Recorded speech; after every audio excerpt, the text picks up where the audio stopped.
Sudhakantha doctor Bhupen হাজৰিকাৰ জন্ম শতবাৰ্ষিকী উপলক্ষে দুনিত ছাত্ৰ-ছাত্ৰীৰ মাজত অনুষ্ঠিত কৰিছে চিত্ৰাংকন প্ৰতিযোগিতা। দুনি আঞ্চলিক ছাত্ৰ সন্থাই দুনি মজলীয়া বিদ্যালয়ত অনুষ্ঠিত কৰা এই চিত্ৰাংকন প্ৰতিযোগিতাত প্ৰথম শ্ৰেণীৰ পৰা পঞ্চম শ্ৰেণী আৰু ষষ্ঠ শ্ৰেণীৰ পৰা দশম শ্ৰেণীলৈ দুটা শাখাত অনুষ্ঠিত কৰা হয়। দুয়োটা শাখাত কেইবাখনো বিদ্যালয়ৰ প্ৰায় ১০০ শতাধিক ছাত্ৰ-ছাত্ৰী অংশগ্ৰহণ কৰে।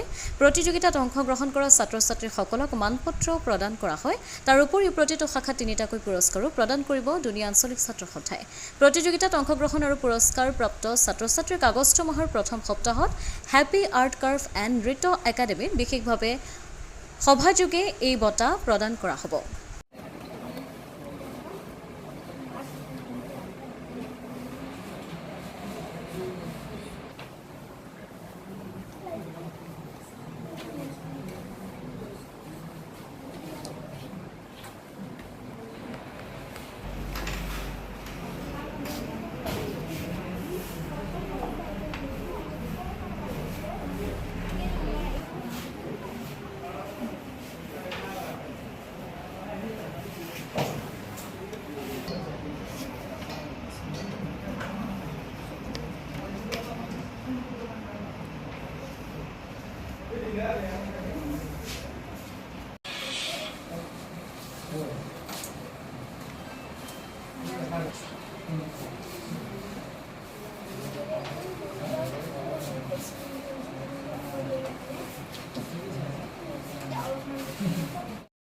ডক্টৰ ভূপেন হাজৰিকাৰ জন্ম শতবাৰ্ষিকী উপলক্ষে সদৌ অসম ছাত্ৰ সন্থা আৰু ডক্টৰ ভূপেন হাজৰিকা সাংস্কৃতিক ন্যাসৰ আহ্বানত আজি দুনি আঞ্চলিক ছাত্ৰ সন্থাৰ উদ্যোগত আমি চিত্ৰাংকন প্ৰতিযোগিতা অনুষ্ঠিত কৰিছোঁ।